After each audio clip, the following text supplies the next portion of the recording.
Assalamualaikum warahmatullahi wabarakatuh. Sampurasun. Para siswa kelas 7 di mana wae ayana tepang deui sareng ibu dina pangajaran bahasa Sunda. Kumaha hidup sadayana? Darama? Mudah-mudahan hidup sadayana aya dina kaayaan sehat walafiat.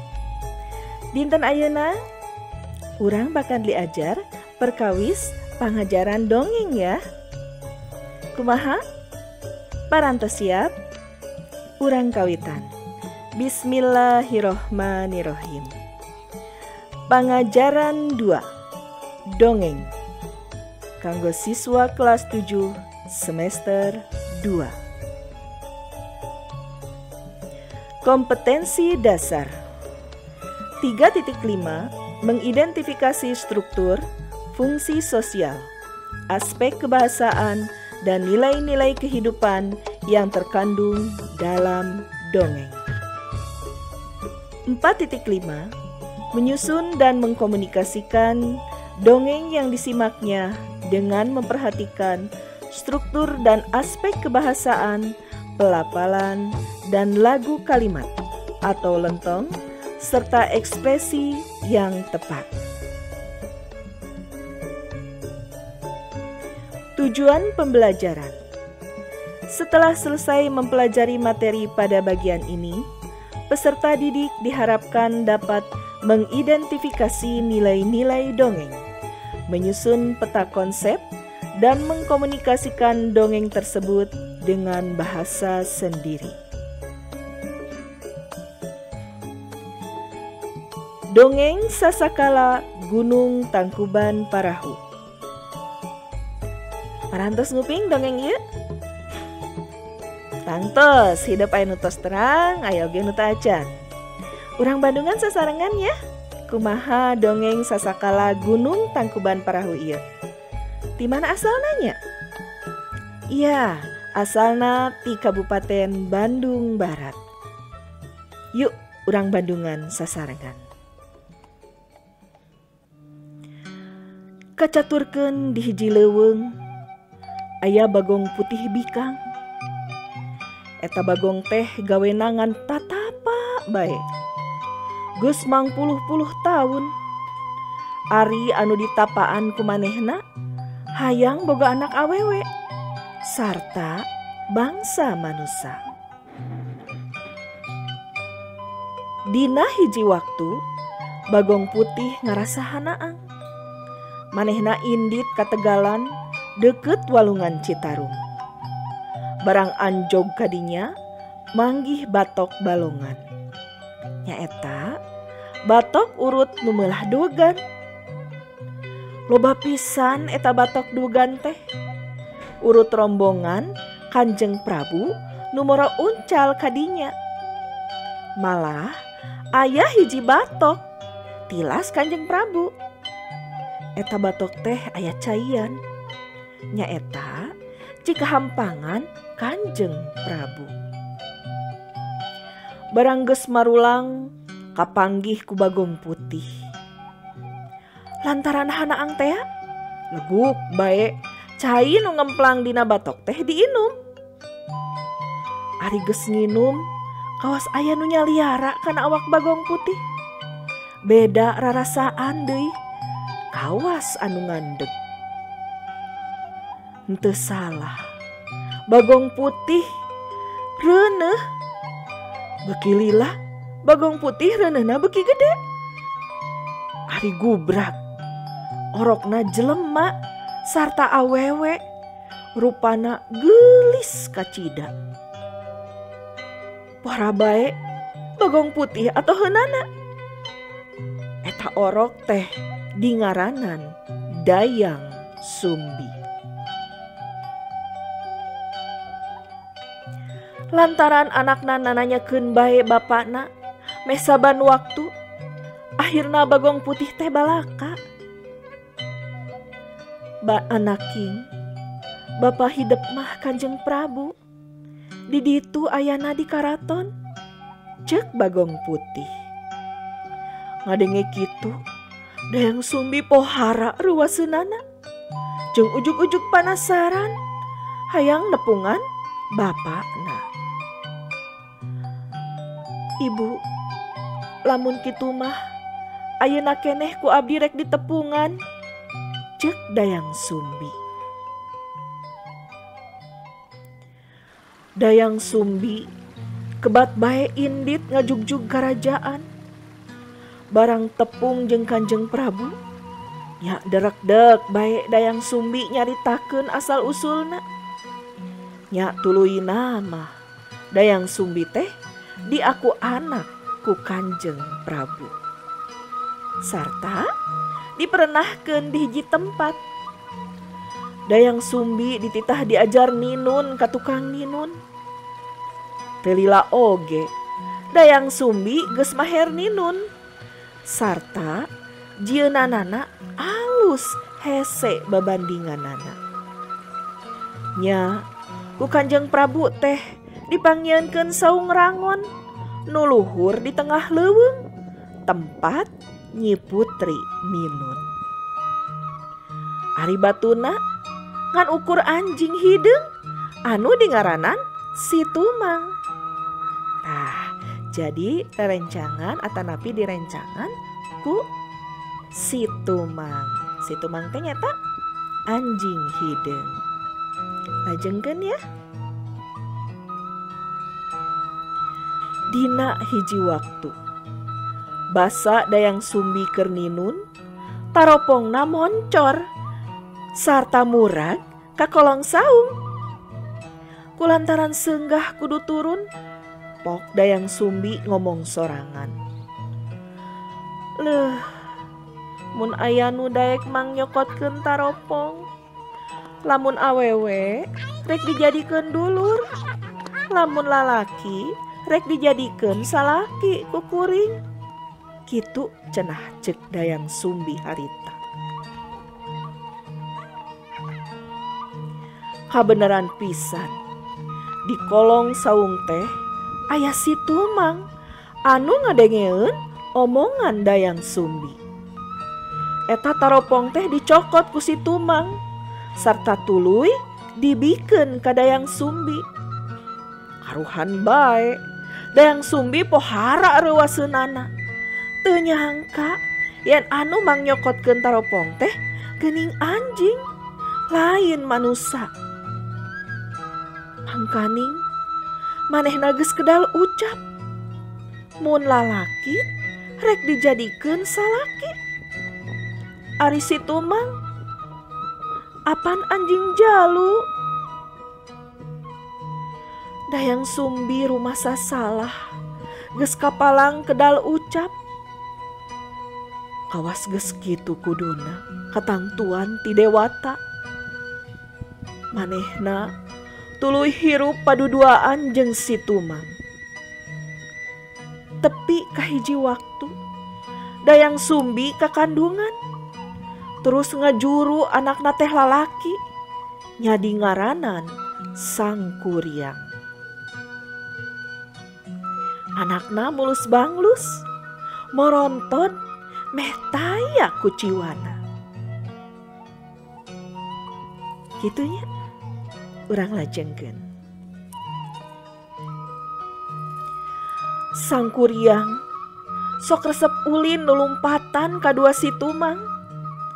Sakapeung bari mamawa tumbak, meuweur dilempagkeun. Celeb nan celeb kana tangkal kai. Sangkuriang surak lantaran atoh. Beki lila Sangkuriang beki maher bae ngalempagkeun tumbak. Tuluina mah lain saukur ulin nulumpatan, tapi mimiti diajar moro. Moro itu artinya berburu ya dalam bahasa Indonesia. Lajengkeun.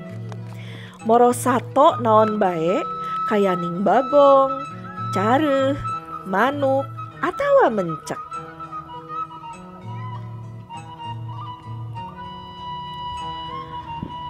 Jung gramoro kaleuweung, ibu mah hayang dahar jeung daging mencek. Omong Dayang Sumbi dina hiji waktu. Sangkuriang indit kaleuweung dibarengan ku si Tumang. Ngan hanjakal. Poe eta mah sato katenjo hiji-hiji acan. Ari si Tumang bet ngadak-ngadak kebluk deh. Naon kebluk teh nya? Sare wae. Gitu ya. Henteu daek lompatan neangan sato boroeun. Awehing ku jengkel moro teu bebeunangan. Jeung keheul nempo si Tumang jadi kebluk. Akhirna si Tumang dipaehan. Dagingna dibawa balik sarta dipasrahkeun ka indungna. Kumaha sanepina ka buminya? Dayang Sumbi puguh bae kacida atohna. Dag deg ngasakan eta daging. Puguh ka hoyongna nya, hoyong daging. Lajengkeun. Ngan barang sangkuriang balaka yen eta teh daging si Tumang lain daging mencek. Dayang Sumbi pohara ambekna. Sangkuriang ditakol sirahna ku sinduk tapi ka ngucur getih. Kacida ambekna harita Dayang Sumbi ka sangkuriangnya. Ditakol mastakana dugi ka ngucur getih. Lanjengkeun. Sangkuriang ceurik campur ruas ningali indungna ambek pisan. Tuluy manehna pundung indit ti imahna katebeh wetan. Katinggal dina ilustrasi gambarnya. Diseuselan tos ditakol pundung. Teras angkat ti bumina ka palih wetan. Gitu ya. Lajengkeun. Mang tahun-tahun mileuweungan tepi ka akhirna bras anjog ka nagara siluman. Didinya sangkuriang guguru elmu kasaktian kasiluman anu wujudna orai naga. Sangkuriang ngulik elmu tumbul muda. Cenah jalma nu miboga eta elmu bakal bisa meruhkeun sakumna jin jeung siluman. Saenggeus elmuna kataekan sangkuriang di jurungan sina indit deui ngalalana ku guruna.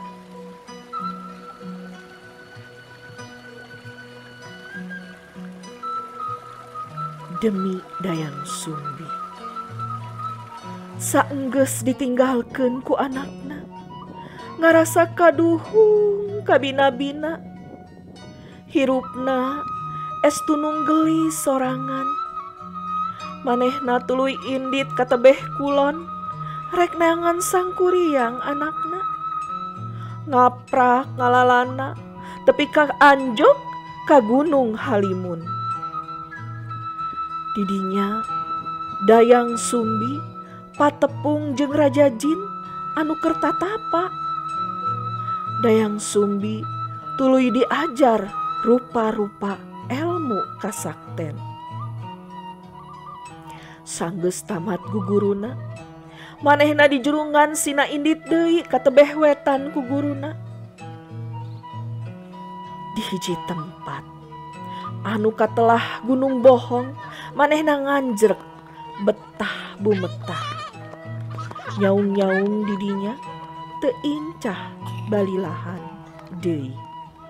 Janten didinya Dayang Sumbi di Gunung Bohong ngadamel bumi, janten teu angkat ka mana-mana deui. Kitu ya. Lajengkeun. Kocapkeun sangkuriang. Terus bae ngalalana mileuweungan, migunungan nepi ka mangpuluh-puluh taun. Ya akhirna anjog ka hiji gunung. Manehna patepung jeung awewe anu kacida geulisna. Sangkuriang katarik birahi ka pentang asmara ku eta istri sarta ngajak kawin. Anu sanyana mah nyaeta teh Dayang Sumbi. indungna sorangan pan. Kumaha akhirna nya? Dayang Sumbi nya kitu deui. Kawan tu geus papisah mang puluh-puluh tahun manehna kalinglap teu ingetan deui ka putrana nya. Meh bae daek diajak kawin ku Sangkuriang. Nonoman dedeg sampe rupa hade sarta luhung elmu panemuna. Janten Sangkuriang teh janten hiji satria anu kasep sarta luhung elmuna. Tugika ibuna nyarira tos teu emuteun deui margi kalinglap. Yah, lajengkeun kumaha tah carita salajengna. Ngan basa Sangkuriang keur disiaran rek dialakutu. Dina sirahna katenjo bet aya ceda. Ceda teh upami dina bahasa Indonesia ada bekas luka. Gitu ya. Nya harita Dayang Sumbi ngagebeg greuwas. Taya di kieuna. Manehna kakara sadar moal salah deui ieu teh anak kuring. Gerentesna. Sangkuriang anu baheula kungsi diketrok sirahna ku sinduk teh aku manehna. Sadar harita Dayang Sumbinya. Waktos ninggal ceda dina mastakana Sangkuriang. Kumaha terasna? Sanajan ditetelakeun yen manehna teh anakna pituin ku Dayang Sumbi, tapi Sangkuriang teu percaya sarta keukeuh wae ngajak kawin ka Dayang Sumbi. Mireungeuh anakna kitu, kuat wae Dayang Sumbi teh nyiar akal. Nyieun tanjakan anu dianggap pohara banggana. Bangga di dieu dina bahasa Sunda mah hese kacida. Sanes bangga dina bahasa Indonesia hartosna ya. Tapi bangga di dieu hartosna pagawean anu hese kacida. Gitu ya. Lajengkeun. Heg, kuring daek dikawin. Asal dipanggieunkeun talaga jeung parahuna keur lalayaran. Keur urang papangantenan. Eta talaga jeung parahu teh kudu anggeus dijieun sapeuting. Ceuk Dayang Sumbi. Sangkuriang disanggupan. Eta pamenta anu kacida banggana teh. Kuring sanggup. Kitu ceuk Sangkuriang. Harita keneh Sangkuriang tuluy ngabendung walungan Citarum. Digawe teu eureun-eureun sapeupeting. Dibantuan ku bangsa jin jeung siluman. Nincak janari. Talaga teh geus ngemplang karingieun parahuna. Kabeneran aya tangkal kai gede. Nya gedok teh dituar. Kai tuluy ditilasan regangna sarta dipapas dijieun parahu. Kusaha? Ku Sangkuriang bangtosna ya. Lajengkeun. Dayang Sumbi yakin yen pamentana moal ketedunan. Di mana menteuing nyeun talaga jeung parahu bisa anggeus sapeuting. Kitu ceuk pikirna Dayang Sumbi ya. Tapi basa nenjo talaga geus ngemplang jeung parahuna geus ngabagug tereh anggeus. Atuh kacida manehna reuwaseunana. Dayang Sumbi bingung liwat saking kudu kumaha atuh carana. Sangkan kuring teu tulus kawin jeung anak sorangan. Kitu ceuk pikirna. Bingung kacida. Geningan Sangkuriang teh bisaeun nedunan kahayangna. Lajengkeun ya. Ras manehna inget kana boeh rarang. Kuat bae eta boeh teh dicokot tuluy dibawa ka mumunggang. kumanehna dikebut-kebutkeun nepi ka bijil cahaya bodas kawas balebat ti beulah wetan. Dadak sakala sasatuan leuweung di sarada, manuk krecet, hayam kongkorongok, da disangkana geus beurang. Di belah ditu kongkorongok, di belah dieu kongkorongok, manuk oge recet di sarada, sabab disangkana geus beurang teh. Gitu ya. Lajengkeun ya. Sang kuryang ngagebeg barang nenjo ti belah wetan geus bijil balebat teh. Manehna nu keur ngageduk nganggeuskeun parahu tuluy ngahulang bakating ku reuas.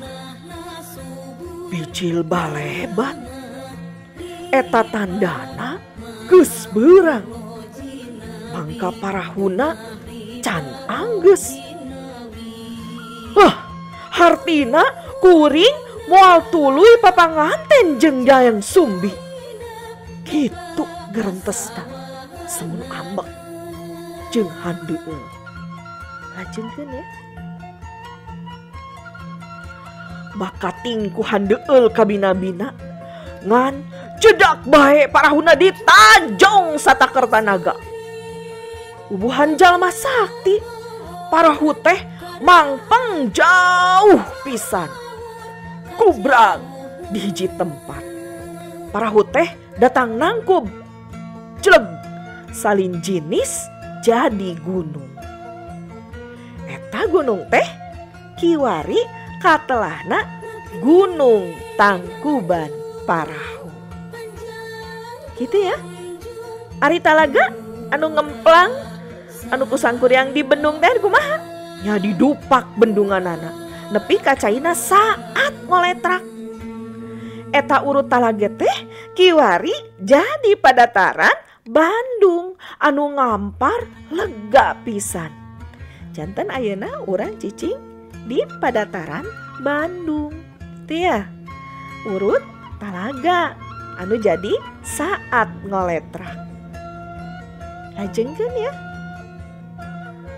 Ari gunung kai urut nuar sangkuryang tuluy ngajanggelek jadi gunung Bukit Tunggul. Wetaneun gunung Tangkuban Parahu. Jadi ayana teh di wetaneun gunung Tangkuban Parahu. Ari regang kai anu ngahunyud sarta geus rangrang teu daunan tuluy ngajanggelek jadi gunung Burangrang. Ayana di beh kulon. Tah kitu caritananya. Sasakala Gunung Tangkuban Parahu teh. Kumaha? Rame? Rame pisannya. Eta sasakala Gunung Tangkuban Parahu. Urang lajengkeun. Tos tugi kana latihan pancen ya. Yanten naon atuh pancena? Sabada hidup ngabandungan dongeng sasakala Gunung Tangkuban Parahu teh. Yuk, urang baca sasarengan pancena. Pikeun maham kana eusi dongeng di luhur, pek jawab pananya ieu di handap. Hiji, di mana kejadianna dongeng di luhur teh? 2, kumaha kaayaan eta tempat teh baheulana? 3, naon bedana upami dibandingkeun jeung kaayaan ayeuna? 4, saha ari Dayang Sumbi sarta sangkuryang teh? 5, naon anu diucapkeun Dayang Sumbi waktu taropongna ragrag? Tos aya nya tadi dina caritana. Lajengkeun. 6, kumaha perasaan Dayang Sumbi waktu si Tumang nu datang mikeun taropong teh? 7, naon kasalahan sangkuryang keur leutik nu ngalantarankeun indungna ngambek pisan nepi ka nakol ku sinduk sirahna? 8, naon anu nyababkeun Dayang Sumbi nolak sangkuryang? 9, amanat naon nu hayang ditepikeun tina eta dongeng. 10. Pek caritakeun deui eusi carita dongengna make bahasa hidup sorangan. Gitu ya pancena. Janten mung aya 10 soal. Engke walerana ku hidup tiasa diserat ku panangan atanapi diketik teras waleranana diupload kana Google Classroom. Ngartos sadayana? Iya. Alhamdulillah. Parantos deginya ka tungtung panglawungan ieu. Panginten mung dugi ka dieu pangajaran ibu dina dinten ayeuna. Insyaallah engke dina pertemuan anu bakal dongkap urang tiasa patepang deui. Hatur nuhun kana perhatosanana. Hapunten bilih aya kalepatan. Pesan ti ibu rengsekeun pancena ya. Sareng tetep jaga protokol kesehatan. Naon wae? Nganggo masker, jaga jarak, sareng wawasuh panangan. Sakitu wae. Saninten buah saninten, saninten di parapatan. Hapunten ibu hapunten, bilih aya kalepatan. Hatur nuhun, wabillahi taufik wal hidayah. Wassalamualaikum warahmatullahi wabarakatuh. Sampurasun.